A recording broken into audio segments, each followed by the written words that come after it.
The question arises, can these researches give an authentic report within a short span of time? The disease has been noticed first in China in December 2019, and today it is only about 6 to 7 months old, and it has come to the notice of the whole of the world, say in the month of February or March. Within short span of time, can we give the authentic reports of the research if they starting this? But studies at the present moment have shown that COVID-19 can be detected in pharyngeal swabs, by perianal swabs, from blood in some way, even the masks used by the patients and in the elevator buttons. And it has also been seen that it can be detected from the saliva in around 91% of the cases. Major problem in the extraction of biological sample from COVID-19 related deaths is, first of all, we have to prevent the forensic staff or all the healthcare workers from COVID-19 infection. Side by side, by taking the sample, should be able to estimate whether biological sample which we have taken can still extract high quality DNA which can be obtained effective for STR typing. Now, for taking this is one of the methods being used. First take the high temperature and then we take the samples. Now, as far as autopsy is concerned, minimal invasive autopsy has been described by ICMR in the world.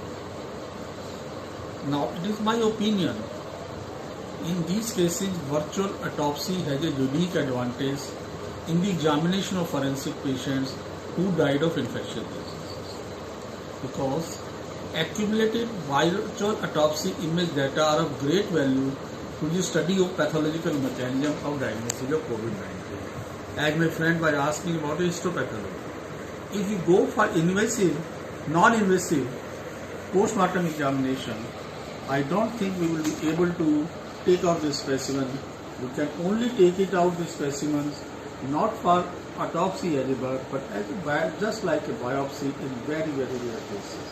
But virtual autopsy will help in taking images in a better way. Relationship between imaging changes and pathology of the COVID-19, as well as the application of virtual autopsy in autopsy of patients who died of infection disease, can provide reference for performing vital autopsy cases.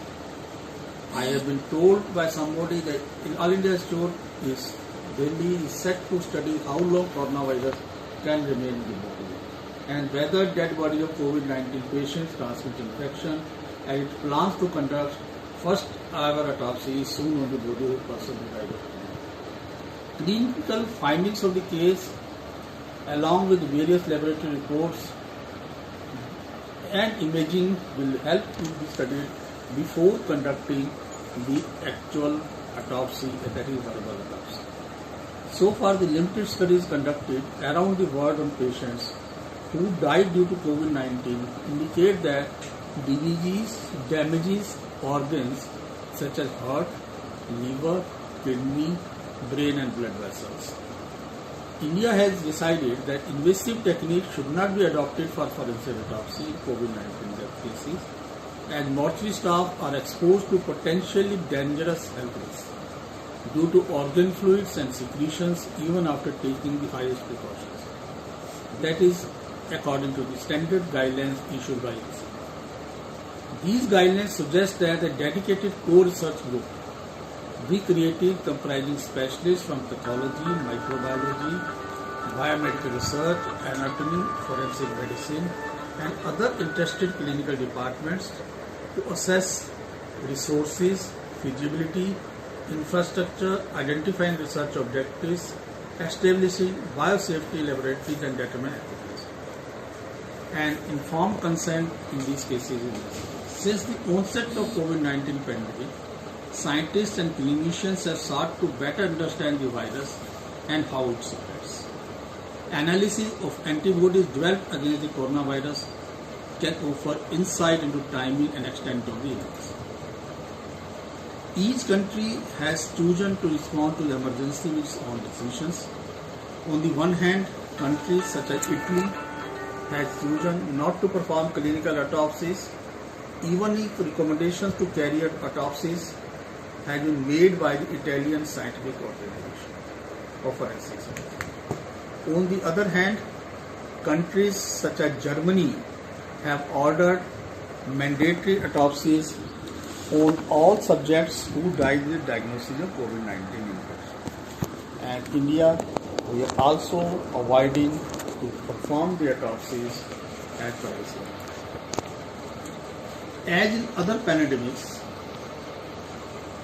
there is a difference with this pandemic.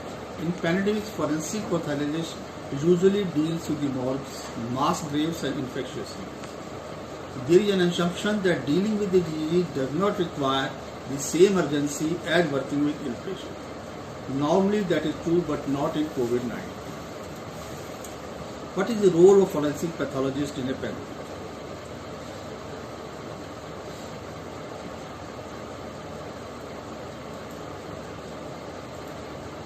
Their role in these extremely challenging times is to ensure the proper management of dead bodies, minimizing the spread of the virus, and to guide authorities, hospitals and funeral directors about the do's and don'ts on dealing with the virus.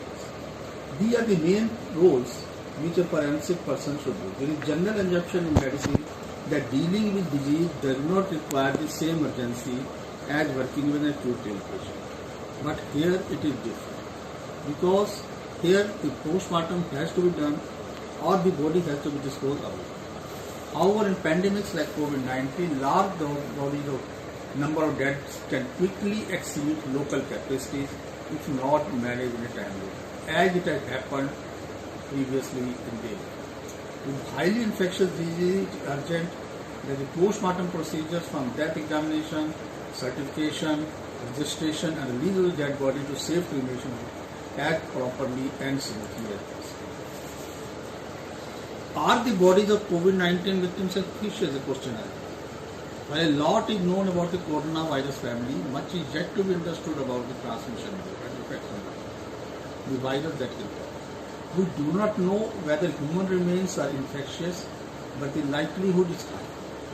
So forensic forensics around the world are urging governments to restrict viewing and handling of the dead bodies after the examination of the body. As it happened in the case of Ebola, which claimed around 11,300 lives in West Africa.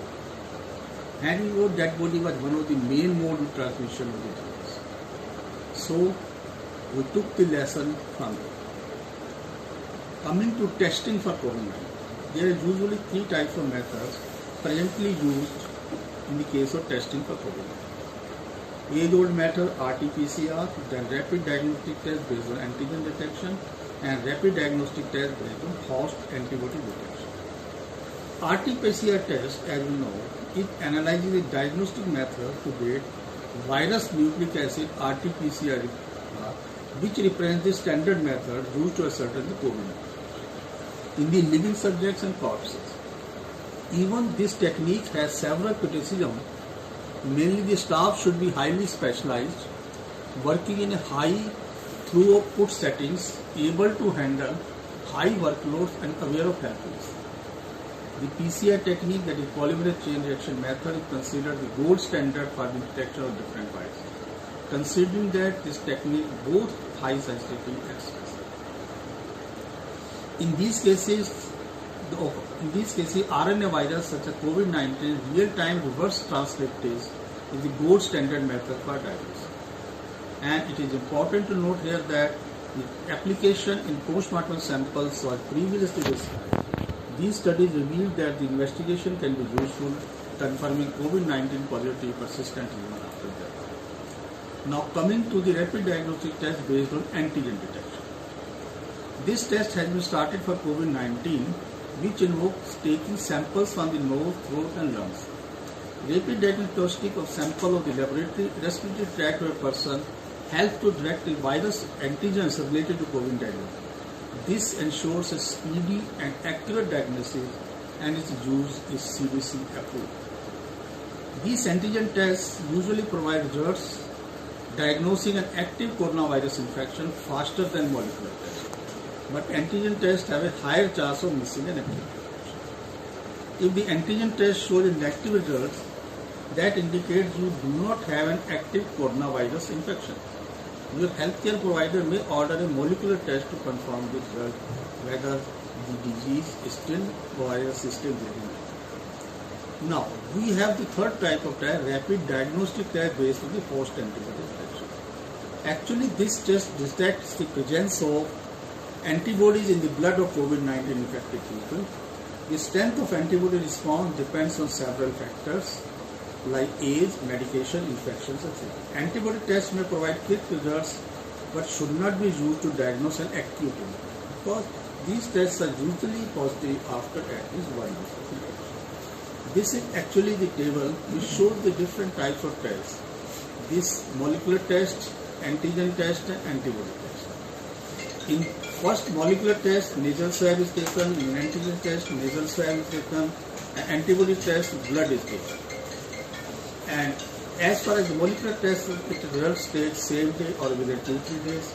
Antigen test result comes within 1 hour or less. And in antibody test, it takes 7 days or 1 to 3 days. So after doing this antigen test, actually we may have to perform just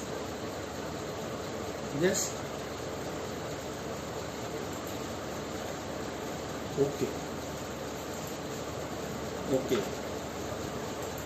We are coming to some autopsy findings now. As we in India, we are doing the non-invasive technique.